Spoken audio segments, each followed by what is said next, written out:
네, 하나님의 말씀 함께 보도록 하겠습니다. 마태복음 12장 1절부터 37절입니다.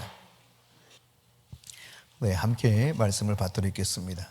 그때 예수께서 안식일에 밀밭 사이로 가실새 제자들이 시장하여 이삭을 잘라 먹으니 바리새인들이 보고 예수께 말하되 보시오, 당신의 제자들이 안식일에 하지 못할 일을 하나이다. 예수께서 이르시되 다윗이 자기와 그 함께한 자들이 시장할 때 한 일을 읽지 못하였느냐. 그가 하나님의 전에 들어가서 제사장 외에는 자기나 그 함께한 자들이 먹어서는 안 되는 진설병을 먹지 아니하였느냐. 또 안식일에 제사장들이 성전 안에서 안식을 범하여도 죄가 없음을 너희가 율법에서 읽지 못하였느냐. 내가 너희에게 이르노니 성전보다 더 큰 이가 여기 있느니라. 나는 자비를 원하고 제사를 원하지 아니하노라 하신 뜻을 너희가 알았더라면 무죄한 자를 정죄하지 아니하였으리라. 인자는 안식일의 주인이니라 하시니라.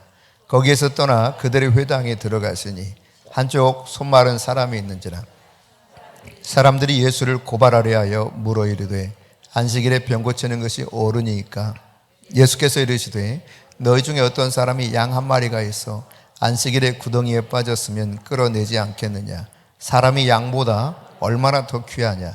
그러므로 안식일에 선을 행하는 것이 옳으니라 하시고 이에 그 사람에게 이르시되 손을 내밀라 하시니 그가 내밀매 다른 손과 같이 회복되어 성하더라. 바리새인들이 나가서 어떻게 하여 예수를 죽일까 의논하거늘 예수께서 아시고 거기를 떠나가시니 많은 사람이 따르는지라. 예수께서 그들의 병을 다 고치시고 자기를 나타내지 말라 경고하셨으니 이는 선지자 이사야를 통하여 말씀하신 바 보라, 내가 택한 종 곧 내 마음에 기뻐하는 바 내가 사랑하는 자로다. 내가 내 영을 그에게 줄 터이니 그가 심판을 이방에 알게 하리라. 그는 다투지도 아니하며 들레지도 아니하리니 아무도 길에서 그 소리를 듣지 못하리라. 상한 갈대를 꺾지 아니하며 꺼져가는 심지를 끄지 아니하기를 심판하여 이길 때까지 하리니 또한 이방들이 그의 이름을 바라리라 함을 이루려 하심이니라. 그때 귀신 들려 눈 멀고 말 못하는 사람을 데리고 왔거늘 예수께서 고쳐주심에 그 말 못하는 사람이 말하며 보게 된지라. 무리가 다 놀라 이르되 이는 다윗의 자손이 아니냐 하니 바리새인들은 듣고 이르되 이가 귀신의 왕 바알세불을 힘입지 않고는 귀신을 쫓아내지 못하느니라 하거늘 예수께서 그들의 생각을 아시고 이르시되 스스로 분쟁하는 나라마다 황폐하여질 것이요 스스로 분쟁하는 동네나 집마다 서지 못하리라. 만일 사탄이 사탄을 쫓아내면 스스로 분쟁하는 것이니 그리하고야 어떻게 그의 나라가 서겠느냐. 또 내가 바알세불을 힘입어 귀신을 쫓아내면 너희 아들들은 누구를 힘입어 쫓아내느냐. 그러므로 그들이 너희의 재판관이 되리라. 그러나 내가 하나님의 성령을 힘입어 귀신을 쫓아내는 것이면 하나님의 나라가 이미 너희에게 임하였느니라. 사람이 먼저 강한 자를 결박하지 않고서야 어떻게 그 강한 자의 집에 들어가 그 세간을 강탈하겠느냐. 결박한 후에야 그 집을 강탈하리라. 나와 함께 아니하는 자는 나를 반대하는 자요 나와 함께 모으지 아니하는 자는 해치는 자니라. 그러므로 내가 너희에게 이르노니 사람에 대한 모든 죄와 모독은 사하심을 얻되 성령을 모독하는 것은 사하심을 얻지 못하겠고 또 누구든지 말로 인자를 거역하면 사하심을 얻되 누구든지 말로 성령을 거역하면 이 세상과 오는 세상에서도 사하심을 얻지 못하리라. 나무도 좋고 열매도 좋다 하든지 나무도 좋지 않고 열매도 좋지 않다 하든지 알아. 그 열매로 나무를 아느니라. 독사의 자식들아 너희는 악하니 어떻게 선한 말을 할 수 있느냐. 이는 마음에 가득한 것을 입으로 말함이라. 선한 사람은 그 쌓은 선에서 선한 것을 내고 악한 사람은 그 쌓은 악에서 악한 것을 내느니라. 내가 너희에게 이르노니 사람이 무슨 무익한 말을 하든지 심판날에 이에 대하여 신문을 받으리니 내 말로 의롭다함을 받고 내 말로 정죄함을 받으리라. 아멘. 오늘 본문에 보면은 예수님께서 바리새인들과 논쟁하는 모습들이 나타나요. 논쟁이 꼭 필요치 않은 것은 아닙니다. 때로 이렇게 논쟁을 통해서 진리가 무엇인가를 밝히 드러나게 하는 일들이 성경 속에서 나타나 있는데요. 먼저 안식일에 대해서 논쟁이 일어납니다. 오늘날에도 이제 안식일을 지켜야 되느냐 마느냐 이런 문제로 기독교인들 가운데 간혹 혼동을 일으키는 경우도 있죠. 그래서 지난번 이제 최 목사님께서 올리신 그 안식일에 관해서 올리신 내용들을 보면 기독교인과 유대인들이 어떻게 해야 될 것인가에 대한 이해를 할 수 있도록 여러분을 도와주는 내용이 있으니까 참고하면 되겠고요. 안식일 날 예수님께서 제자들과 함께 이렇게 쭉 가시다가 밀밭 사이를 지나게 됐습니다. 밀밭 사이. 근데 문제는 배가 고픈 거예요. 허기가 져요. 그래서 제자들이 이 허기진 배를 움켜쥐고 가다가 참지를 못해서 밀을 까불러서 먹습니다. 여러분 밀을 먹어보면 참 맛있는 거 기억하시는지 모르겠어요. 보리보다 밀이 훨씬 맛있습니다. 밀을 이렇게 막 익어갈 때요, 이삭을 잘라서 그걸 비벼서 먹으면, 살짝 구워가지고 먹으면 그 맛이 아주 쫀득쫀득하니 참 좋거든요. 저희도 이제 어렸을 때 배가 고프면 남의 밀밭 가가지고 밀리싹 따서 그렇게 먹었던 적이 있어요. 근데 지금 제자들이 배가 고프니까 그 밀리싹을 따가지고 비벼 먹는 겁니다. 그런데 문제는 뭐냐, 이 바리새인들이 이걸 보고 따먹은 제자들을 공격하는 것이 아니라 누구를 공격해요? 예수님을 공격합니다. 안식일에 노동을 하지 말라 그랬거든요. 출애굽기 20장 8절부터 11절에 보면 분명히 말씀하고 있습니다. 어떤 노동도 하지 말라는 거예요. 여호와의 안식일이기 때문에 너뿐만 아니라 너의 종도, 또 너의 여종도, 심지어 가축도, 또 잠시 왔다가 있는 객일지라도 어떤 일도 하지 말라 그랬습니다.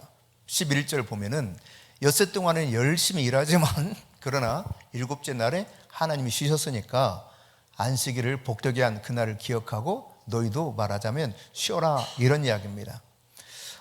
그 안식일에 이제 정신이 그대로 주일로 옮겨와서 우리가 주의 날, 주님이 부활하신 날이죠. 로드스데이라고 말합니다. 주님이 부활하신 이날 우리가 하나님께 경배하고 예배하는데, 이렇게 안식일에 분명히 하나님께서 노동을 금하셨거든요. 이게 율법에 나와 있는 내용입니다. 예수님께 이 문제를 가지고 지금 아니 당신 제자들 왜 이러냐라고 묻고 있는 거죠. 따지는 거죠. 그때 예수님께서 답변하는 내용이 이제 이 본문 속에 등장해 있는데, 사실 이 시대는요, 제자들이 무슨 문제가 생기면 스승이 책임지게 되어 있습니다. 과거에도 보면, 지금도 뭐 이제 상관이 부하들의 문제가 생겼을 때 동일한 책임을 질 때도 있지 않습니까? 그런 것처럼 이 시대의 이제 스승은 제자들의 문제에 대해서 책임을 졌어야 되는데, 아니 당신 도대체 어떻게 했길래 제자들이 이러냐는 이런 질문을 받게 된 것이죠. 공격을 그래서 하게 된 겁니다. 그러나 여러분, 우리가 또 한편 알아야 될 사실은 무엇이냐면, 이 구약 시대에 이 분명히 언급하고 있기를 이 지나가는 나그네 혹은 굶주린 사람들이요, 밭의 곡식들을 일부 먹을 수 있게 하셨습니다. 그게 하나님의 말씀이에요. 들판에 있는 거 먹을 수 있도록 허용하셨거든요. 옛날에도요, 서리 해보셨어요? 서리? 모르시는구나. 서리 해보신 분들 계시죠? 예, 몇 분 계실 거예요. 서리 해보신 분들. 근데 서리 해도 그러려니 하고 이렇게 과거에는 좀 그랬죠. 근데 서리를 하더라도 적당히 이렇게 따먹으면 괜찮은데, 몽땅 따가지고 가면 안 되는 거예요. 성경에서도 그걸 이야기하는 거예요. 남의 밭에서 어떤 것을 먹더라도 그냥 먹을 만큼 먹으면 된다는 겁니다. 허기를 채우면 된다는 거예요. 이거 허용했어요. 밭에 그래서 곡식에 그 곡식을 추수하더라도 이 끝부분에 곡식은 다 추수하지 말도록 하나님 말씀하셨습니다. 그것들은 고아나 과부나 혹은 객들이 지나가다가 허기가 지면 먹도록 하셨거든요. 레위기 19장 9절 10절 같이 읽습니다. 너희가 너희의 땅에서 곡식을 거둘 때에 너는 밭 모퉁이까지 다 거두지 말고 내 떨어진 이삭도 줍지 말며 내 포도원의 열매를 다 따지 말며 내 포도원에 떨어진 열매도 줍지 말고 가난한 사람과 거류민을 위하여 버려두라. 나는 너희 하나님 여호와니라. 하나님 이렇게 말씀하셨어요. 신명기 23장 24절 25절도 그렇습니다. 같은 내용입니다. 포도밭 들어가서 배불리 먹어도 된다는 거예요. 우리 친구 중에 그 집이 포도원 하는 집이 있었습니다. 어느 날 나의 가장 친한 친구하고 물었어요. 니네 포도밭 가서 좀 따먹어도 돼? 그랬더니 와서 실컷 먹어. 근데 따서 담아가지는 마 그러더라고요. 그래서 실컷 먹었어요. 그리고 그날 비가 왔는데 우산을 가지고 왔는데 우산에다 이렇게 집어넣어가지고 몇 개 집어넣어와서 더 먹었어요. 그랬던 기억이 납니다. 그런데 지금 말씀이 그런 겁니다. 먹긴 먹는데 가지고 가지 말아라. 제가 가지고 왔어 그때. 조금 두세 송이. 우리 친구하고 함께 그랬던 기억이 나요. 근데 이게 이렇게 충분히 먹을 수 있도록 했습니다. 밭에 이 곡식도 일부 남겨뒀단 말이에요. 제가 이해하지 못하는 것 중에 하나가 그거였거든요. 추수 때 얼마나 농부들이 참 농작물을 사랑하면서 기릅니까? 얼마나 또 수고하면서요. 근데 저희 할머니가 이 추수 때 보면은 한쪽을 베지 말라고 그래. 남겨두라고 그래. 그 이삭이 흘렸는데 그 이삭 못 죽게 해요. 놔두라 그래요. 저 윗마을에 가난한 사람들이 있는데 와서 주워갈 테니 놔두라 그랬거든요. 그러니까 성경을 몰라도 성경적으로 살았어요. 여러분 과일을 다 따라 그랬습니까? 옛날 어른들 뭐라고 그랬어요? 남겨두라 그랬거든. 그 까치밥이다 그랬어요. 까치밥이다. 새들이 와서 먹어야 된다는 거예요. 새들도 먹어야 된다. 그러니까 성경에서 말하는 것처럼 어려운 사람의 형편, 그리고 짐승들도 고려한 이런 긍휼이 흘러가도록 하나님이 말씀해 주셨고, 이것들을 과거의 사람들은 잘 행해 왔었습니다. 그러나 여러분, 문제는 뭐냐면 그렇게 밀밭 사이를 지나가다가 밀을 따먹을 수는 있지만 문제는 안식일에 이 노동금지법에 걸린 거예요. 이걸 지금 문제 삼는 겁니다. 밀을 까불러서 먹었다는 것이 문제가 아니라 왜 안식일에 먹느냐는 겁니다. 여러분, 이 당시 랍비들에게는 규정이 있었는데 안식일에 금지사항이 39가지가 있었습니다. 그 중에 하나 저촉되는 이런 문제인 거죠. 근데 예수님이 이 말씀을 들었을 때 제가 잘못했습니다 이러지 않았습니다. 어제 우리 청년들하고 또 유스 친구 한 사람하고 유스 선배들이랑 같이 강화도에 가가지고 강화도 기독교 그 역사가 어떤가를 조금 이렇게 돌아봤어요. 그런 가운데 첫 번째 갔던 교산교회에 가가지고 전혀 예상하지 못하게 해설사이신 권사님이 쭉 해설을 해주게 되었습니다. 우리 뒤에 팀이 예약을 했는데 그 팀이 좀 늦어지는 바람에 저희가 덕을 본 거죠. 한참 해설하고 있는데 뒤에 온 우리 청년들이 몇 사람 있었어요. 그 친구들이 이제 막 구경을 하고 싶은 마음에 구경하면서 사진 찍고 뒤에서 있었나 봐요.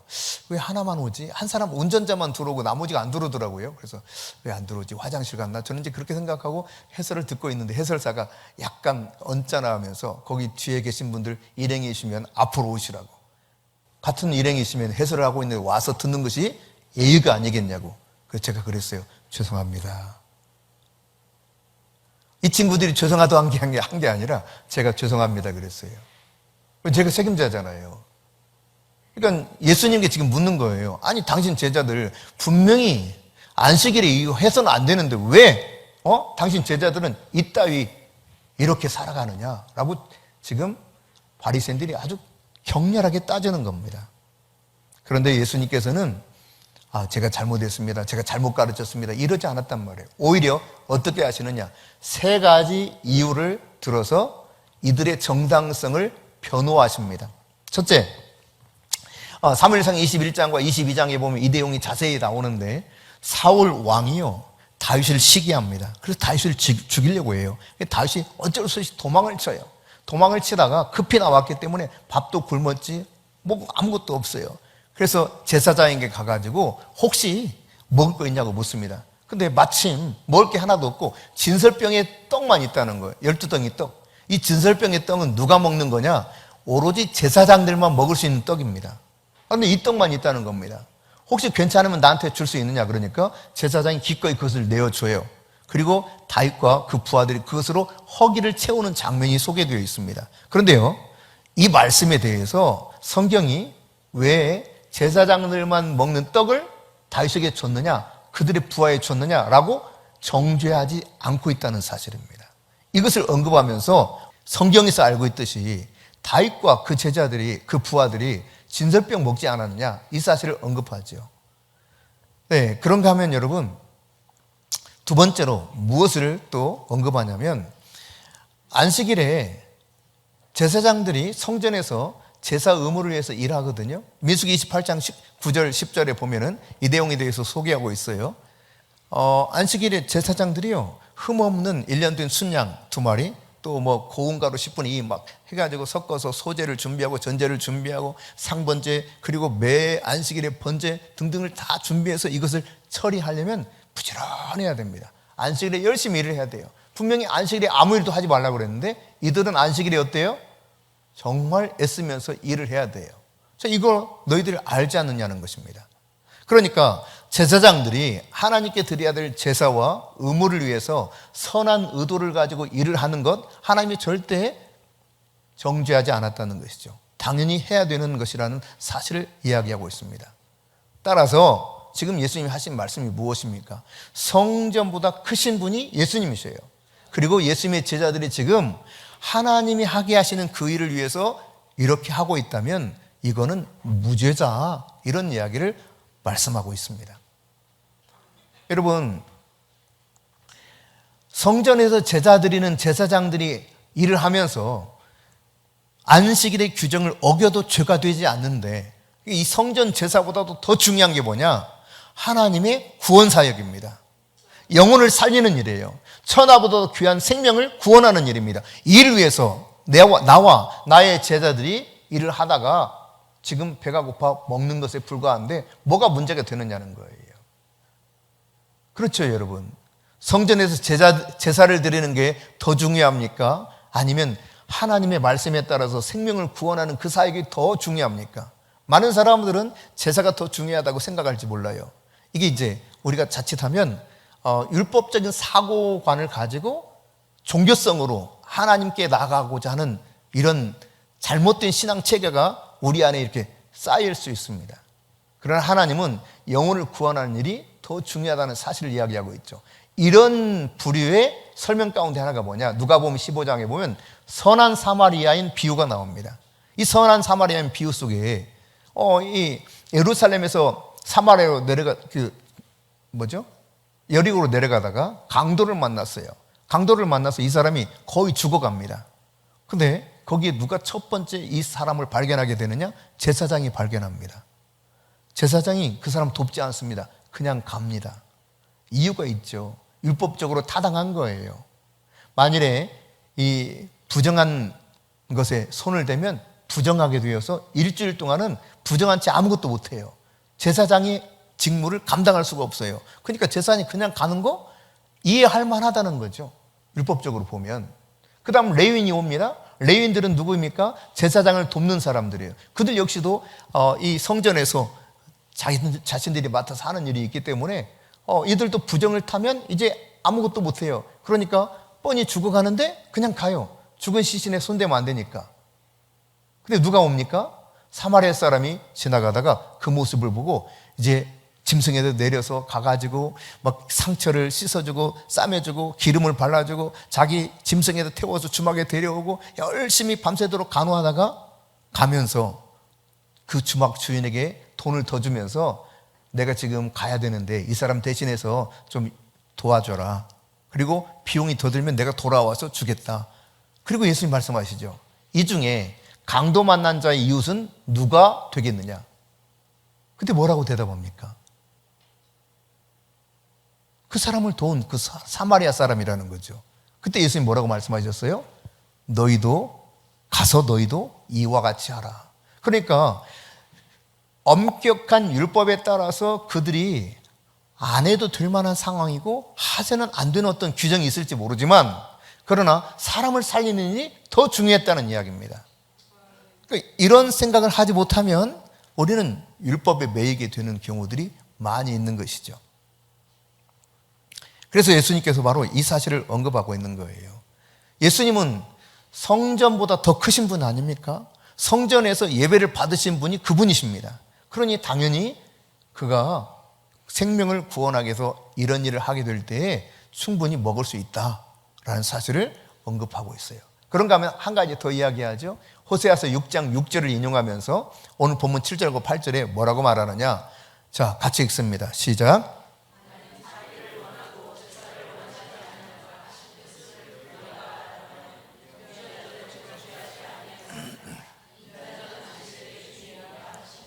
네, 예수님이 뭘 원한다는 거예요? 하나님께서 뭘 원한다는 거예요? 제사가 아닙니다. 자비예요, 자비. 긍휼이에요, 긍휼. 다시 말해 다른 표현으로 말하면 사랑입니다. 그러니까 사랑이 없으면 아무것도 아닌 거예요. 내가 어떤 정해놓은 게 있어요. 이 정해놓은 것을 그대로 꼭 해야 되느냐? 그보다 더 중요한 건 사랑이라는 거예요. 사랑. 사랑이 없으면 울리는 꽹과리와 같습니다. 사랑이 없으면 아무 소용도 없습니다. 내 몸을 다 내어줘서 구제를 한다 할지라도 소용없다 그랬어요. 아니 그보다 더 큰 사랑처럼 보이는 게 있어요? 그러나 이 속에 사랑이 없을 수 있다는 겁니다. 사랑이 없으면 아무것도 소용없다. 그럼 예수님이 원하는 것이 무엇인가? 하나님이 원하는 것이 무엇인가? 자비요, 자비. 제사가 아닙니다. 그래서 예수님께서 이 말씀을 하시면서 8절에 인자는 안식일의 주인이다. 내가 안식일의 주인인데 지금 생명을 살리기 위해서 내가 이 일을 나의 제자들과 함께 하는데 이것이 도대체 무슨 문제가 되느냐는 거예요. 안식일의 규정이 있지만 그러나 이 규정보다도 큰 이가 바로 예수님이시요. 예수님은 생명을 구원하기 위해서 오셨다는 사실을 분명히 하고 있죠. 그러니까 안식일을 왜 하나님께서 규정해 주셨는가? 그 본질적인 이유는 뭔가? 사람들에게 아무것도 못하게 멍에를 씌워놓으려고 하는가? 아니라는 겁니다. 쉬게 하고 나도 안식하였으니 너희도 안식해라. 긍휼을 베풀라는 거죠. 이것을 가르치신 거예요. 마가복음 2장 27절에 보면 안식일이 누구를 위해서 있다는 겁니까? 사람을 위해서 있는 거예요. 사람을 위해서. 그러니까 사람을 위해서 있는 안식일이 뒤바뀌어 버릴 수 있어요. 오히려 안식일을 위해서 사람이 존재하는 것처럼. 그러므로 여러분 우리의 이 고정된 사고가 얼마나 위험한가를 깨달아야 됩니다. 앞서 여러분 영상 잠깐 보셨죠? 예. 그 사실 오늘 전하고자 하는 핵심적인 메시지는 영상의 메시지와 똑같다고 보면 됩니다. 그러니까 우리가 내 생각을 고집할 때가 많습니다. 내가 생각하는 것이 옳다고 여기면서 이 생각의 기준을 뛰어넘어서 무언가 다른 사람들이 행하면 못 견뎌요. 못 견딘다니까요.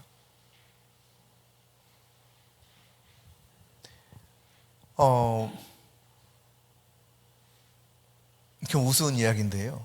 실화입니다. 실화.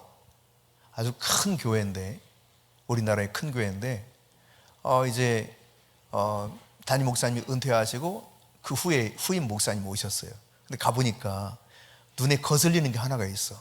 그게 뭐였냐면 강대상 바로 밑에 그랜드 피아노가 딱 차지하고 있는 거예요. 그 자리에. 너무 이상하잖아요. 아니 중앙에 딱 이 그랜드 피아노가 있어. 왜 이렇게 있는가 이유를 알아봤더니 그 함께 개척 멤버였던 분이 거기 그랜드 피아노를 기증했는데 그 자리를 이렇게 고수하셨다는 거예요. 그래가지고 이 목사님 좀 옮겨줬으면 좋겠다 해서 당회에서 이렇게 안건을 꺼냈네요. 팍 옮겨도 될 텐데 혹시라도 해가지고 좀 옮기면 좋겠습니다 그랬더니 안 됩니다 그러더라는 거예요. 그 장로님이 반대한 거예요. 다시 또 한 달 뒤에 그거 좀 옮기면 안 되겠습니다. 안 됩니다. 또 한 달 뒤에 혹시 이거 좀 옮기면 안 되겠습니다. 안 됩니다. 아무리 설득을 해도 안 되더래요. 이거 좀 옮겼으면 좋겠는데. 그렇잖아요. 여러분 생각해 보세요. 가운데 떡하니 그랜드 피아노, 이런 피아노도 아니야. 커다란 그랜드 피아노가 떡 차지고 있는 거예요. 얼마나 이상하고 그래요. 한쪽이 있으면 좋을 텐데. 안 되겠다 싶어가지고요. 다음 해에 이거 어떻게 해서 옮길까 하다가 한 주에 10cm씩 옮겼대. 실화해, 실화. 10cm 옮기니까 표가 나왔나? 큰 예배당에서 표가 거의 안 나. 그러니까 10cm, 10cm, 10cm 해가지고 그게 거의 1년 걸렸답니다. 얼마나 사람들이요 자기 생각, 자기 고집을 꺾으려고 하지 않는지 몰라요. 그러니까 하나님이 무엇을 원하는가 보다 내가 생각하는 게 더 중요하다고 여기는 거죠.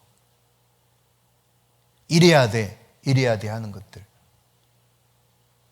그럼 과거에 피아노 이거 못 돌았습니다, 교회에. 제가 말씀드린 적이 있지만. 이건요, 절대 교회에 들어오면 안 돼. 거룩한 성전에. 술집에서 연주도 된 거예요, 술집에서. 고급 바에서. 쉽게 말하면, 우리가 이해하기 쉽게 말하면. 요 파이프 오르간만 있었습니다. 근데 어느 날 여기 지금 없는 교회 있어요, 없어요? 없습니다. 드럼 저게 어떻게 떡하니 차지하고 있습니까? 제가 신학대학원 다닐 때만 하더라도요, 드럼은 이렇게 들어와 있는 교회가 찾아보기 진짜 100에 하나 있을까 말까 했어요. 근데 지금은 어때요? 다 차지하고 있어요. 지금 이제 전자드럼 추세가 지금 전자드럼 바뀌었죠. 점점 전자드럼으로 바뀌고 있습니다. 어디 그따위 것들이 들어옵니까? 하도 이 시대가 변하니까 그 당시 뭐 했냐면, 처음 그렇게 젊은이들이 드럼을 원하면 본당에는 안 되고 교육관에 갖다 설치해라 해가지고 교육관에 드럼이 주로 있었어요. 이게 문화거든요, 문화. 물론 하나님의 말씀은 문화를 초월한 법이죠. 그럼에도 불구하고 이 법을 주신 하나님의 의도가 뭐냐는 겁니다. 그러니까 내가 생각하는 것은 고집하면 안 된다니까요. 멍에를 씌우려고 하나님이 안식일에 일하지 말라 이런 것이 아니라는 말입니다. 생명을 살리시려고, 쉬게 하시려고, 안식하게 하려고 우리를 위해서 만들어 놓으신 거예요. 하나님을 만날 수 있도록. 우리는 영과 육으로 지어진 존재입니다. 흙으로 창조하시고 그 코에 생기를 불어넣어서 생명이 되었습니다. 따라서 우리의 육신적인 만족만으로는 절대로 우리가 즐거운 인생, 행복한 인생이 될 수가 없습니다. 우리는 영이 채워져야 돼요. 영이. 할렐루야. 내 영에 만족함이 있어야 돼요. 그래야 살아나요. 그렇게 만들어 놓으셨어요. 생명이 된지라, 이 말은 산혼이 되었다 그런 말입니다. 리빙 소울. 내 영혼인 나의 의지와 감정과 생각들이 진짜 하나님의 그 원래 창조하신 모습으로 활활 살아서 아주 그냥 활기찬 인생이 되려면 영이 내 안에 충만해야 돼요. 성령이. 그렇지 않으면 인간은 만족함이 없습니다. 즐거움이 없습니다. 왜 사는지를 모릅니다. 심하면. 그리고 죽고 싶습니다. 그렇게 되는 거예요. 이게 심하면 점점. 그러나 여러분, 우리가 하나님이 왜 이 말씀을 주셨는가를 잘 깨닫고 그 말씀 앞에서 부합된 삶을 살아가야 되는 것이죠. 여러분, 베드로가 어떤 생각했어요? 본래 예수님께서 지난번 말씀드렸지만 사마리아 고을에 가지 말라 그랬잖아요. 그죠? 잃어버린 양들에게만 가라. 유대인들에게만 가라 그랬어요. 예수님이 제자를 처음 파송할 때. 이런 말씀을 하셨지만 조금 지나다 보면 이미 사마리아 가가지고 우물가에서 여인을 만나서 생명을 구원받게 하시고 또 두로와 시돈에 가가지고도 일하십니다. 이 모든 일들을 통해서 보면은 주님은 궁극적으로 마태복음 28장 18절부터 20절에 말씀하고 있는 것처럼 모든 열방을 다 구원하시려 하는 것이 주님의 의도였어요. 다만 순서적에 있어서 유대인이 먼저였던 거죠. 근데 이 사실에 대해서 제자들은 잘 깨닫지 못했고 수석 제자라고 할 수 있는 베드로도 이 사실을 받아들이기 어려웠던 것입니다. 그래서 이 보자기에 딱 내려오는데 부정한 이 짐승들이 있으니까 잡아먹으라 하는 이 하나님의 음성을 들을 때에도 나 안 먹는다고 그래요. 그러니까 하나님 다시 내려보내죠. 그래도 안 먹는다고 그럽니다. 나는 지금까지 한 번도 먹어본 일이 없거니와 앞으로도 먹지 않겠다 그래요. 그러니까 자기의 의로움이죠. 어찌 보면 맞는 말입니다. 왜냐하면 하나님이 음식을 먹을 수 있는 거 없는 거, 부정한 거, 거룩 정결한 거 이게 구별해 주셨기 때문에 레위기 보면 이게 분명하거든요. 그 다음 이제 다시 또 세 번째 그래요. 잡아 먹으라 그럽니다. 내가 정하게 한 걸 네가 부정하다 할 수 있느냐? 왜 하나님께서 이런 말씀하셨습니까? 하나님은 이방을 구원하기 원하셨는데 베드로는 이것을 자기 생각을 꺾지 못하기 때문에 부정하고 거룩한 것의 차이를 들어서 지금 설명하고 계시는 거예요. 그 베드로의 생각을 꺾기 위해서. 이게 처음에 딱 이런 말씀을 받으면 정말 충격이죠. 쉽지 않습니다. 여러분이 생각하는 어떤 하나님의 법이 딱 있어. 근데 이걸 뛰어넘는 게 쉬운 게 아닌 거예요. 제가 지난주에 말씀드렸잖아요. 저희 어머니가 뭐라고 하셨다고요? 윤석열 대통령 누가 총으로 쏴서 죽여버리면 좋겠대. 이게 이제 전라도 정서라, 일반적으로 어른들의. 요즘 젊은이들은 좀 다르지만. 근데 이게 아무리 말씀을 드려도 이게 깨지겠어요? 안 깨져요. 그럼 구원 못 받아요? 어떤 분들은 이러면 구원 못 받는다고 그래요. 제가 가만히 생각을 해봤어요. 그럼 우리 어머니 천국 못 가시나? 큰일이네. 아니죠. 이 생각이 안 깨져서 그런 거예요. 그러니까 여러분, 그러나 분명한 것은 그 생각이 깨져야 더 하나님이 나를 잘 사용할 수 있다는 이야기입니다. 아멘? 네, 그렇습니다. 진리가 무엇인가? 이 진리 앞에서 나의 생각을 꺾을 수 있어야 돼요. 그래야 하나님의 긍휼의 역사, 구원의 역사가 계속 흘러가는 것입니다. 근데 내가 꽉 가로막고 있으면 하나님이 나를 통해서 하고자 하는 일들이 더 이상 진행이 안 되게 되어 있죠. 하나님 그러니까 베드로를 설득하기 아주 강하게 설득하는 것입니다. 지금도 아리송해요. 베드로가 이렇게 3번 환상을 봤지만 그때 어떻게 합니까? 하나님께서 다시 문 두드리는 소리를 듣게 만들죠. 그리고 베드로를 데려오려고 찾아온 2사람을 거기서 만나게 되는데 하나님 그때 말씀하시잖아요. 의심하지 말고 두려워하지 말고 그들을 따라가라. 내가 보냈다는 겁니다. 그렇게 하나님께서 이 베드로의 생각을 그렇게 바꿔주셨어요. 그래서 베드로가 왜 갔는지도 몰라. 가가지고 베드로가 왜 도대체 나를 불렀냐 그래요. 그러니까 고넬료가 하는 말이 내가 기도하는 중에 하나님이 이렇게 말씀하셔서 내가 당신을 부르러 갔다. 아니 내가 어떻게 당신이 말이야 요바에 거주하는지 알겠느냐. 그것도 무두장이 시몬의 집에 당신이 있는지 없는지 내가 어떻게 알겠느냐. 근데 하나님 그러시더라. 그래서 내가 지금 종도를 보냈고 그래서 당신이 여기 오게 되었다. 그럼 내가 뭐 하면 좋을까 그랬더니 하나님 말씀을 들려달라고. 말씀을 선포했더니 어떤 일이 일어나요? 놀랍게도 그 안에 성령이 임하시는 거. 할렐루야. 그래서 구원의 역사가 일어나는 것입니다. 근데 만일 여러분 베드로가 여전히 자기 고집을 꺾지 않았다면 이 구원의 역사가 일어날 수 있었습니까? 하나님의 일은 거기서 멈추게 됩니다. 물론 하나님은 다른 사람을 통해서 그 일을 하시겠죠. 나를 통해서 하기 원하시지만 내가 고집을 꺾지 않으면 하나님이 다른 사람을 통해서 그 일을 하시는 거예요. 자, 오늘 여러분 그러므로 안식일에 이 주신 본질이 뭔가, 왜 하나님이 이 규정을 세우셨는가를 우리가 깨달아야 돼요. 그런데요, 여기서 멈추지 않아요. 바리새인들이 함정을 파기 위해서 안식일에 병 고치는 거 옳습니까? 묻습니다. 예수님이 뻔한 질문이기 때문에 아이고 안식일에 이렇게 말씀했잖아요 하고 지나가 버릴 수도 있을 텐데 아마 수많은 사람들이 그렇게 할 겁니다. 근데 예수님이요 뭐라고 표현하느냐, 이런 질문을 던져요. 안식일에 너희가 기르는 양 한 마리가 구덩이에 빠지면 너희들 건져내느냐 아니면 그냥 죽더라도 내버려 두느냐. 여러분 어떻게 할 것 같아요? 여러분이라면 아니 안식일에 일하면 안 되는데? 너희들이 양을 살리기 위해서 안식일에 일하지 않느냐? 그런데 양이 더 귀하냐? 사람이 더 귀하냐?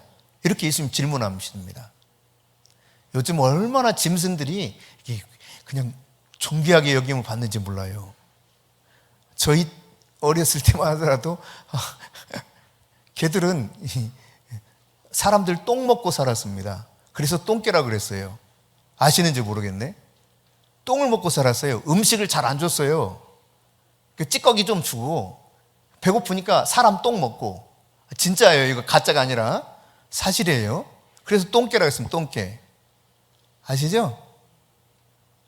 아시는 분은 고개를 좀 끄덕여봐요. 아시죠? 모르시면 모르시는 대로 지나가도 돼요. 그 똥개라 그래요. 똥개. 쥐를 잡습니다.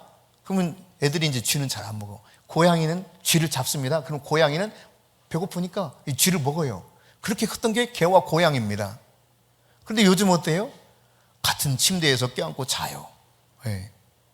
그 정도가 아닙니다. 지금 일본에서 얼마 전에 정당이 하나 창설됐습니다. 창당돼서 창당. 무슨 정당이 최근에 창당된 줄 알아요? 잘 모르시는구나 표정들이. 개 고양이 평화당. 실제예요, 실제. 그래서 한국인들아, 일본 사람들을 보고 좀 배워라 그랬어요. 너희들은 왜 개를 먹냐 아직도 그러면서. 개 고양이 평화당이 생겼다니까요. 근데 예수님이 하신 말씀이 지금 그런 의미예요. 야, 너희들 양 한 마리 그렇게 귀한 거 알지? 그러니까 동물의 복지를 그렇게 생각하지?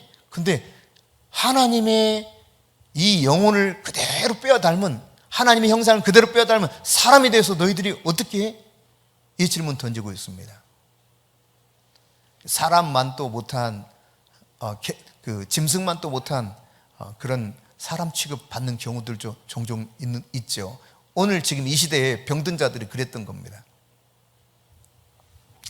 그래서 여러분 예수님이 이런 질문을 던진 다음에 거기 손 마른 자, 한편 손 마른 자를 거기 딱 세우시고 손을 내밀라 그래요. 그런데 이 전혀 움직이지 못했던 이 손이 정상적으로 그 순간 회복이 됐습니다. 그러니 지금 이 치유를 받은 이 사람이야 기쁨이 넘치겠지만 바리새인들은 눈이 뒤집히는 사건인 거예요. 그렇지 않아도 지금 안식일에 밀가루로 먹어가지고 막 그냥 이게 신경이 곤두서 있고 지금 논쟁을 이제 막 마쳤는데, 아니 지금 예수님이 주장한 것에 대해서 뭔가 굴복하기 싫어가지고 다시 또 질문을 던졌는데 이 일을 하고 있으니 얼마나 화가 나겠어요. 그래서 이런 일이 있을 때 그들이 14절에 보면 이제 예수님을 죽일까 의논했습니다. 이거 죽여야 되겠다. 내버려두면 안 되겠다. 그러니까 내 생각과 다른 어떤 존재가 주장을 하게 되면은, 내 생각과 다른 주장을 하게 되면은 사람들은 이렇게 되는 거예요. 이렇게. 예. 여러분, 그러니까 우리가 사람을 바라보게 될 때 하나님의 관점으로 바라보지 못하면 나의 생각과 다른 사람에 대해서 얼마나 미워하고 심지어 이렇게 죽이려고 하는지를 모릅니다. 실제로 그런단 말이에요. 예수님 그래서 이 자리를 떠났습니다. 그들이 두려워서가 아니에요. 목숨이 위태롭다는 사실 때문에 목숨이 너무 중요한데 안 되겠다고 도망친 게 아닙니다. 예수님이 이 땅에 왜 오셨습니까? 인류의 모든 죄와 저주의 문제를 해결하기 위해서 오신 것입니다. 다시 말해 십자가를 짊어지기 위해 오신 거예요. 이 십자가의 사명을 감당하기 위해서 예수님께서는 지금 아직 그 시기가 안 됐기 때문에 6월절 어린 양으로서 죽으셔야 되는데 지금 이들에게 붙잡혀서 이런 문제로 시달리면서 죽으면 안 되시기 때문에 이 자리를 잠시 그냥 피하신 거예요. 그리고 많은 병자들을 만나서 또다시 고쳐주십니다. 그리고 그들에게 당부하죠. 절대로 이 일을 발설하지 말아라. 계속해서 이 말씀을 그렇게 하고 있어요. 그럼 왜 그들에게 당부하면서 나를 드러내지 말아라 예수님 그러셨을까요? 말씀드린 것처럼 바로 십자가의 사건이 완성돼야 되는데 이런 일 시끄러워지면 그 일이 되기 전에, 완성되기 전에 문제가 생길까 봐 예수님께서 그들에게 이와 같이 당부하신 것입니다. 자, 이런 예수님의 모습을 우리가 살펴보게 되는데, 이런 일을 하신 다음 예수님께서 뭐라고 말씀하셨느냐? 자, 그것이 이제 18절, 19절입니다. 자, 18절, 19절 같이 한번 읽겠습니다. 보라, 내가 택한 종, 곧 내 마음에 기뻐하는 바, 내가 사랑하는 자로다. 내가 내 영을 그에게 줄 터이니 그가 심판을 이방에 알게 하리라. 그는 다투지도 아니하며 들레지도 아니하리니 아무도 길에서 그 소리를 듣지 못하리라. 20절, 상한 갈대를 꺾지 아니하며 꺼져가는 심지를 끄지 아니하기를 심판하여 이길 때까지 하리니 또한 이방들이 그의 이름을 바라리람을 이루려 하심이니라. 이 마태가 이제 뒤늦게 이 사실들을 깨닫고 정리한 거죠. 여러분, 이 당시 메시아는 어떻게 오실 것인가를 분명히 이 본문을 통해서도 알 수가 있습니다. 메시아이신 그분은 이사야서 42장 말씀에 기록하고 있는 것처럼 그가 어떻게 오실 분인가를 이야기해주고 있는데, 예수님께서 바로 이와 같이 상한 갈대도 꺾지 아니하시고 꺼져가는 심지도 끄지 아니하시는 사랑을 베푸실 분이라는 사실을 언급하고 있습니다. 여러분, 이때 당시에 갈대라고 하는 것은 쓰임새가 참 많았습니다. 펜으로도 썼고요, 또 한편 지팡이로도 썼고, 또 한편 이것에서 이제 필요한 것들을 뽑아내어 가지고 섬유를 만들기도 했고, 종이를 만들어서 이걸 가지고 파피루스를 사용하기도 했어요. 이 등등등 다양하게 쓸모 있는 것이 이 갈대였습니다. 그런데 이 갈대가 상하면 이거 일반적으로 그냥 꺾어서 버려버렸어요. 쓸모없기 때문에. 그런데 지금 하나님께서는 이사야 선지자를 통해서 무슨 말씀을 하고 계시느냐? 상한 갈대도 꺾지 아니하신다는 거예요. 여러분, 호롱불 피워보신 분 알 거예요. 호롱불이 이렇게 타다가 다 탔어. 심지가 다 사그러졌어. 이게 석유가 기름이 없으면 다 타가지고 흐물흐물흐물해가 되잖아요. 그러면 딱 이렇게 잘라내버리고 새로 쭉쭉쭉 뽑아 올려서 심지를 제대로 쓰거든요. 그러니까 꺼져가는 심지는 이거 잘라내야 정상인 거예요. 그런데 꺼져가는 심지조차 끄지 아니하시는 분이 하나님이시라는 거예요. 그분이 예수님이라는 거예요. 이 말은 무슨 말입니까? 보통은 쓸모없으면 버립니다. 효용성이 떨어지면 사람을 그냥 멀리합니다. 그런데 하나님은, 예수님은 그런 분이 아니세요. 아주 무능력하고 정말 약하고 병들고 문제가 많고 부족하고, 그럼에도 불구하고 예수님은 그 사람을 불러서 고치시고 변화시켜서 쓰시는 분이라는 사실을 지금 이렇게 표현하고 있는 것입니다. 그분이 하나님이시기 때문에 우리가 지금 이렇게 부름받아서 이 자리에 있을 수 있는 겁니다. 아멘? 아멘이십니까? 그렇습니다, 여러분. 우리같이 부족한 자들, 연약한 자들, 무지한 자들, 문제투성인 자들을 하나님이 부르셔서 지금 회복시키시고 이런 은혜를 베풀어 주시는 것입니다. 자, 이와 같이 이제 이 안식일의 논쟁을 정리하시고 이것으로 논쟁이 끝난 것은 아닙니다. 그 이후에 보면은 사람들이 이제 어떻게 하나 또 보는 거예요. 근데 예수님이 이때 말 못하고 또 게다가 눈이 시각장애를 갖고 있는 귀신 들린 사람을 고쳐주셨습니다. 얼마나 여러분 기쁜 일이에요. 그런데 이 일에 대해서 못마땅한 이들은 또다시 이런 이유를 이야기합니다. 아니, 저 예수가 바알세불의 힘을 입지 않고는 어떻게 저렇게 귀신을 내어쫓겠느냐 라고 말하는 거예요. 여러분, 바알세불은 이 당시 보통 이교도에서, 그러니까 기독교가 아닌 다른 여타의 종교에서는 주술을 하는 사람들이 열심히 뭔가 주문을 외워가지고 큰 귀신의 힘을 빌려서 작은 귀신을 내어쫓았거든요. 이게 일반적이었어요. 여러분, 과거에 샤먼이라고 하는 무당들, 어떻게 무당들이 귀신을 내쫓는가 아시는 분은 아실 겁니다. 이 무당들은요, 더 큰 귀신에 들려야 돼. 그들은 신이 임한다고 그러죠. 말하자면 귀신이 더 크게 들려야 돼요. 그래야 작은 귀신들한테 너희 나가! 그러면 나가거든요. 그래서 열심히 저 깊은 산속에 들어가지고 빌고 또 빌고 촛불 켜고 밤새도록 그거 하는 겁니다. 저 강가 가가지고 막 이렇게 하고요. 그게 다 그런 것 때문에 그런 거예요. 이 시대도 그랬습니다. 그래서 그들이 이해하기는 바알세불, 즉 사탄이라는 뜻이거든요. 집주인이라는 뜻인데 다시 말해 사탄을 의미해요, 일반적으로. 사탄의 힘을 입어서 이 사탄의 종로로 사는 귀신들을 내쫓았다는 것입니다. 그때 예수님께서, 아니 집안 싸움이 일어나면 집안이 망하지 집안이 서겠냐 이랬어요. 동네마다 서로 싸우면 어떻게 되겠냐는 거예요. 그 동네가 망하지. 어떻게 사탄과 사탄이 싸우냐는 거예요. 그래서 예수님께서 하시는 말씀이, 내가 바알세불을 힘입어 귀신을 쫓아내면 너희 아들들은 누구를 힘입어 쫓아내느냐? 그러므로 그들이 너희의 재판관이 되리라. 그러나 내가 하나님의 성령을 힘입어 귀신을 쫓아내는 것이면 하나님의 나라가 이미 너희에게 임하였느니라. 이처럼 선포하고 있습니다. 여러분,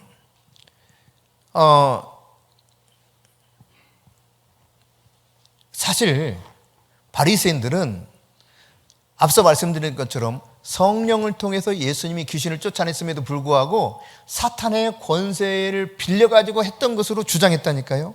그래서 24절에 그렇게 말하는 것입니다. 귀신의 왕 바알세불을 힘입지 않고 어떻게 귀신을 쫓아낼 수 있겠느냐. 사실 여러분, 이것은 하나님을 모독하는 것입니다. 하나님을 모독하는 거예요. 분명히 성령을 통해서 예수님이 지금 이 일을 한 건데 귀신의 왕인 바알세불을 힘입어서 이렇게 했다고 하니 하나님은 완전히 모독하는 일이죠. 근데 예수님이 어떤 말씀하셨냐면 이 말씀 끝에 이런 말씀하시거든요. 31절 32절입니다. 같이 읽어보겠습니다. 그러므로 내가 너에게 이르노니 사람에 대한 모든 죄와 모독은 사하심을 얻되 성령을 모독하는 것은 사하심을 얻지 못하겠고, 또 누구든지 말로 인자를 거역하면 사하심을 얻되 누구든지 말로 성령을 거역하면 이 세상과 오는 세상에서도 사하심을 얻지 못하리라. 그러니까 이 세상에서, 그리고 저 세상에, 그러니까 영원까지 용서받지 못할 죄가 있다는 거예요. 이게 가장 예수님이 큰 죄라고 여기는 죄입니다. 그 죄는 뭐냐? 이런저런 죄를 범한 것이 아닙니다. 그것은 성령을 모독하는 것. 근데 과연 나는 그러면 혹시 이런 죄를 범해서 영원토록 죄를 용서받지 못하고 지옥에 가는 거 아닌가? 이런 염려를 할 수도 있습니다. 내가 그런 죄를 범한 것은 없나? 네, 만일 그런 염려가 된다면 여러분 안심하세요. 왜냐하면 성령께서 그런 근심을 하게 하시는 거예요. 아, 내가 이래서는 안 되는데 내가 잘못했구나. 뉘우치게 만드는 거예요.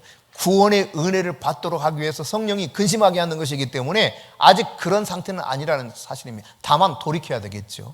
예. 지금 성령을 사실 모독했다 할지라도 영원히 죄사함을 받지 못할까? 그러니까 바알세불의 힘을 입어서 저렇게 한다라고 말하면 영원히 죄를 용서받지 못할까? 그럼 어때요? 그럴 것 같은 것처럼 보이지만 실은 그렇지 않습니다. 회개하고 진짜 깨닫고, 아, 내가 그때 몰라서 그랬다고 하나님 앞에 용서를 구하면 하나님께서 용서해 주시고 그를 구원해 주실 것입니다. 근데 문제는 뭐냐면 영원히 사함받지 못하는 이 죄를 범하는, 성령을 모독하는 이 사람들은 어떤 사람들이냐면 분명히 성령을 통해서 지금 이 구원의 역사가, 사단의 권세가 이렇게 꺾이고 구원의 역사가 일어났다는 사실이 증명됐어요. 그럼에도 불구하고 계속해서 항구적으로 계속 저항하는 거예요. 모독하는 거예요. 성령을 거부하는 거예요. 죄를 깨닫게 하시는데도 그것에 대해서 받아들이지 않는 것입니다. 구원하시거나 하나님의 은혜에 대해서 계속 거부하는 것입니다. 그렇게 갔을 때는 결국 구원받지 못한다는 말씀을 하고 있습니다. 여러분, 이사야서 42장 1절부터 4절에 보면 메시아 오실 그분이 어떤 분인가를 보여주고 있습니다. 같이 한번 읽어보겠습니다. 내가 붙드는 나의 종, 내 마음에 기뻐하는 자, 곧 내가 택한 사람을 보라.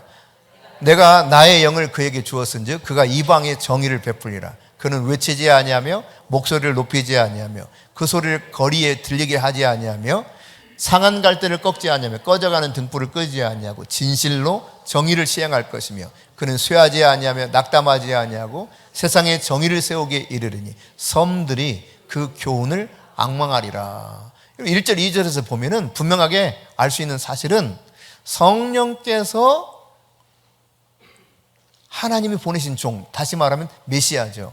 메시아에게 성령께서 함께해서 이와 같은 일들을 할 것이라는 사실을 언급하고 있어요. 그러니까 지금 예수님이 하시는 일들을 보면 틀림없이 성령을 통해서 하시는 일들이었어요. 눈으로 그것을 봅니다.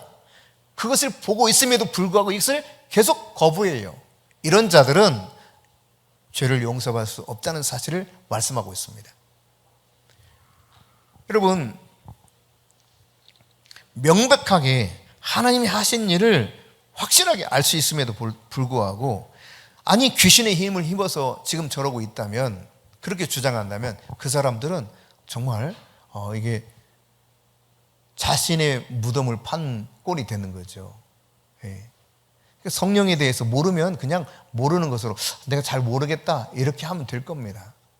그럼에도 불구하고 많은 사람들이 성령께서 하시는 일에 대해서 마치 예수님을 귀신의 왕 바알세불의 힘을 입어서 이렇게 한다라고 몰아갔던 것처럼 오늘날에도 이런 성령이 하시는 일에 대해서 잘 이해하지 못하고 이런 사람들을 소위 2단, 3단 막 이야기하는 거예요.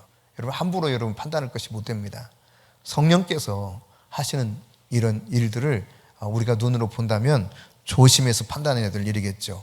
그래서 36절, 37절에 이런 말씀에 대해서 이제 결론 지으면서 이렇게 말씀하셔요. 자, 같이 읽겠습니다.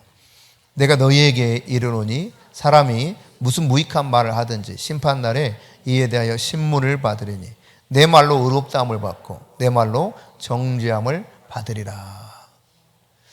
여러분, 여러분의 마음이 어떤가에 따라서 여러분의 말이 달라지거든요. 사실 선한 마음을 가지고 있으면 선한 말이 나가요. 그러나 악한 마음을 가지고 있으면 악한 말이 나갈 수밖에 없습니다. 근데 이것이 결국은 정죄를 받게 될 수 있는 것이라는 거예요. 그냥 모르면 모르는 것으로 이해를 해야 돼요. 내가 아직 깨닫지 못했으면 내가 잘 깨닫지 못해서 이게 잘 받아들여지지 않네? 이 고민하는 것까지는 좋아요. 그러나 내가 알고 있는 것이 옳다고 주장하면서 다른 사람을 정죄하게 되면 오히려 그 정죄로 해서 본인이 정죄를 당한다는 이야기입니다. 다른 말로 말하면 너 지옥 갈 수 있어, 그런 이야기입니다. 그러므로 여러분, 여러분의 마음 중심이 하나님의 마음처럼 선한 마음이 돼야 돼요. 선한 마음, 생명을 사랑하는 마음, 긍휼히 여기는 마음, 자비를 베풀 수 있는 그런 마음이 돼야 내 안에서 생명의 언어가 나갑니다. 그렇지 않으면 죽이는 말이 나가요. 살리는 말이 나가지 않습니다. 자기 생각이 악하기 때문에 그 말이 나가는 거예요. 이 결과는 뭐냐? 정죄받아요. 하나님으로부터 정죄받는 것, 무서운 것입니다. 마지막 때에 이 정죄받는 것, 더 이상 방법이 없습니다. 그러기 전 우리가 돌이켜야 될 것입니다. 러시아의 황제가 어느 이렇게 쭉 궁전을 돌다가 근무하는 보초병을 보는데 쓰레기장 앞에 딱 보초 서 있는 거예요. 그래서 아니 왜 쓰레기장 지켜? 이러니까 저 모르겠는데요. 여기 지키라고 해서 지키는 건데요. 아니 네가 그것도 모르고 쓴다면 전 지키라고 해서 지켰을 뿐입니다. 아 그래? 그래서 상사를 찾아갔어요. 이 위에 상사를 찾아가서 아니 왜 그 보초를 여기 서게 했냐 그랬더니 저도 잘 모르겠는데요. 규정이 그렇게 돼 있는데 여기 지키라고? 이 자리를 지키라고 했다는 거예요. 그래서 이 호기심이 생겨가지고 이 규정이 도대체 왜 생겼을까? 쭉 찾아서 그 법령들을 찾아보니까 위에 당시 할머니죠. 이 여왕이 통치하신 시절에 그 자리에 장미 화단을 만들었어. 그래가지고 이 장미 화단을 사람들이 접근하지 못하도록 여기를 지켜라 이런 명령을 내려가지고 규정에 딱 정해놓은 거예요.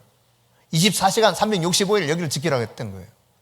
근데 어느 날 이게 세월이 흘러가면서 그 장미 화단은 없어지고 이 자리가 쓰레기장이 됐던 겁니다. 그런데 그들은 왜 지키는지도 모르고 여전히 지키고 있어. 본질은 뭐예요? 장미 손상되지 않도록 장미를 지키는 것이 그 당시 규정이었어.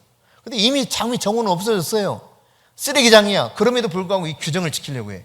우리가 그러니까 진짜 본질을 모르면 껍데기를 가지고 이 껍데기 내가 알고 있는 껍데기가 진짜인 줄 알고 이걸 고집한다니까요. 성령을 잘 알지 못하면 성령을 모독해요.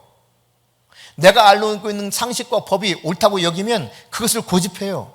진리가 뭔가? 하나님이 무엇을 의도하고 계시는가? 성령은 지금 어떻게 일하고 계시는가? 이걸 알지 못하면 늘 자기 생각에 사로잡혀서 자기 고집을 꺾지 못합니다. 그리고 이 안에서 악한 마음이 점점점 일어나서 악한 말을 하게 돼요. 그럼 결과는 어떻게 되느냐? 정죄를 받게 되는 것입니다. 오늘 예수님 그러셨잖아요. 이런 표현 하시거든요.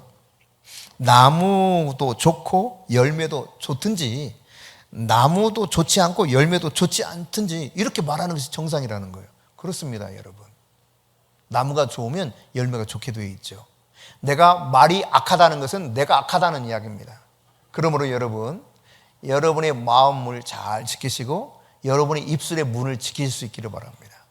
하나님의 마음에 따라서 하나님이 의도하신 선한 말이 내 입에서 나가야 돼요. 하나님이 무엇을 원하는 걸 잘 깨닫고 살아가야 되는 것입니다. 우리가 세운 원칙과 규정, 이것이 우리에게 상당히 유익할 때가 많습니다. 성경이 말씀하시는 것, 그 말씀을 지키는 것이 옳습니다. 그러나 생명보다 더 귀하진 않아요. 예수님 말씀하신 것처럼. 그러므로 여러분, 규정보다 더 중요하게 예수님 뭘 원하셨는가? 긍휼을 원하셔요. 긍휼. 내가 정말 생명을 살리기 위한 긍휼의 입장에서 본다면 그 규정보다 앞서는 것이 되어야 된다는 말씀입니다. 미리 싹 잘라 먹어도 그럴 수 있지. 안식일에 일을 하는 것처럼 보이는 병든 자 고쳐도 당연히 고쳐줘야지. 물론 이 당시 안식일 이야기 중에 이런 그들의 법이 있었습니다. 생명이 위태로운 일에 대해서는 안식일에 대해서 초월한다 그래서 안식일의 법에 대해서. 근데 손 마른 자 어때요? 오늘 당장 구원해야 됩니까? 그러면 죽어요? 아니잖아요. 그러니까 그들의 입장에서 도무지 사실은 받아들일 수 없는 거였습니다. 하지만 그 사람이 당장 안 고쳐도 목숨이 위태위태한 상황은 아닐지 모르지만 평생 그렇게 손마른 상태로 왔던 사람은 이 손이 고쳐지는 게 얼마나 중요한 문제였겠어요. 그 사람에 대한 고려는 하지 않는 거예요.